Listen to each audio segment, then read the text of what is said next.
Paz do Senhor, gente. Eu queria deixar uma palavra que se encontra em Neemias, capítulo 4, e diz assim: Ora, quando Sambalate ouviu que edificávamos o muro, ardeu em ira, e indignou-se muito, e escarneceu dos judeus, e falou na presença de seus irmãos e do exército de Samaria, dizendo: Que fazes esses fracos judeus? Fortificação? Oferecerão sacrifícios? Acabarão a obra num só dia? Vivificarão dos montes de pó as pedras que foram queimadas? Ora, estava ao lado dele Tobias, o amomita, que disse: Ainda que edifiquem, vindo uma raposa derrubará o seu muro de pedra. Ouve, ó nosso Deus, pois somos tão desprezados. Faze recair o opróbrio deles sobre as suas cabeças, e faze com que eles sejam um despojo numa terra de cativeiro. Não cubras a sua iniquidade, e não se risque diante de ti o seu pecado, pois que te provocaram a ira na presença dos edificadores. Assim edificamos o muro, e todo o muro se completou até a metade da altura, porque o coração do povo se inclinava a trabalhar. Mas ouvindo Sambalate, Tobias e os arábicos, e os amonitas e os asdoditas, que ia diante da reparação dos muros de Jerusalém, e que já via as brechas se começaram a fechar, iraram-se sobremodo. Bom, irmãos, o livro de Neemias é um livro que trata de uma reconstrução, não somente física, mas também espiritual. Ali, Neemias, ele foi chamado para uma grande obra, ele estava reconstruindo Jerusalém. E ali também ele estava reconstruindo a união do povo e o sentido de adoração a Deus. No começo do livro de Neemias, relata que Ananias, o seu irmão, ele voltava de Jerusalém. E quando Neemias encontrou com ele, ele perguntou como estava a situação da cidade e daqueles que tinham escapado do cativeiro. E o seu irmão falou que a cidade estava em grande opróbrio, os muros derrubados e os portões queimados a fogo. Isso entristeceu muito Neemias, pelo que ele chorou, sentou, planteou por alguns dias. Depois ele se levantou, jejuou e orou a Deus. E ali no capítulo 2 relata que ele continuou servindo ao rei. E ele estando servindo ao rei, o rei percebeu que ele estava triste e perguntou: Por que está triste o seu semblante se você não está doente? Isso não é outra coisa senão tristeza do coração. E ali Neemias orou, e depois ele respondeu: Como não há de estar triste o meu semblante, visto que a cidade do sepulcro dos meus pais está em grande opróbrio, os muros derrubados, os portões queimados a fogo.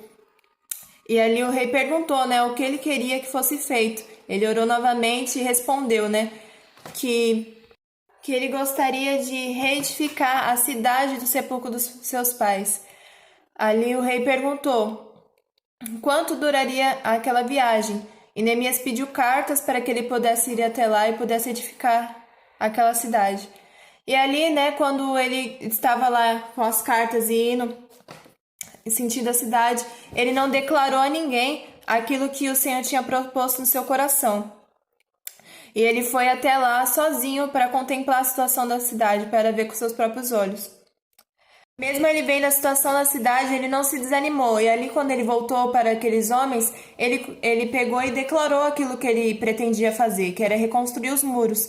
Ali se levantaram 3 homens, Sambalate, Tobias e Gesem, que foram contra o projeto de Deus. E no capítulo 2 de Neemias, versículo 19 e 20, diz assim: O que ouvindo Sambalate, o Horonita, e Tobias, o servo amomita, e Gesem, o arábio, zombaram de nós e desprezaram-nos, dizendo: Que é isso que fazeis? Querei rebelar-vos contra o rei? Então lhes disse: O Deus do céu é quem nos fará prosperar. E nós, os seus servos, nos levantaremos e edificaremos. Mas vós não tendes parte, nem direito e nem memorial em Jerusalém.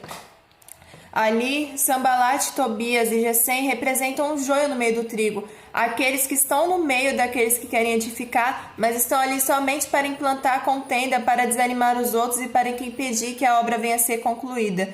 Mas o joio não tem parte com o projeto de Deus. Assim como Neemias disse que esses 3 homens não tinham parte do memorial em Jerusalém.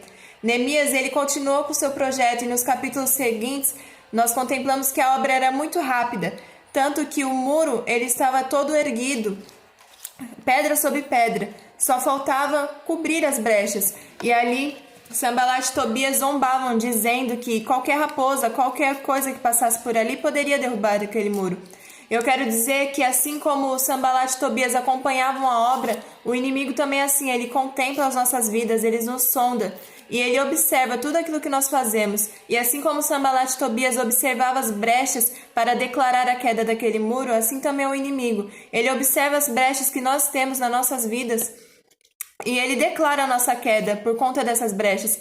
Ele também manda raposas e distrações para que venham derrubar as nossas vidas. Só que assim como Neemias e aqueles homens que estavam edificando o muro de Jerusalém tamparam essas brechas, assim temos que ser nós também. Cada dia nós temos que procurar tampar as brechas para que o inimigo não tenha poder de nos derrubar, de nos tirar da presença de Deus. Ali, quando as brechas foram tampadas, Sanbalat e Tobias, eles se iraram, e assim também é com o inimigo. Ele se ira quando nós tampamos as brechas, porque assim ele sabe que não tem poder para tentar contra as nossas vidas. Ali diz que quando aquele muro foi edificado, pelo tamanho daquela obra e pelos dias que ela foi feita, porque ela foi feita com muita rapidez, todos tiveram que reconhecer que aquela obra ela foi feita por direção de Deus, porque somente Deus poderia fazer aquilo. Nenhum homem ia ter a capacidade de construir aquilo tão rápido. Então, o direcionamento realmente vinha de Deus, porque aquela obra foi uma obra sobrenatural. É diferente com as nossas vidas. Cada processo que nós passamos é uma reconstrução. E assim como o inimigo enviou Sanbalat, Tobias e Gesem para desanimar Neemias, ele também envia pessoas para que venham nos desanimar. Mas nós devemos fazer como Neemias, entregar o direcionamento na mão de Deus e ser guiado por ele, porque assim nós não vamos falhar.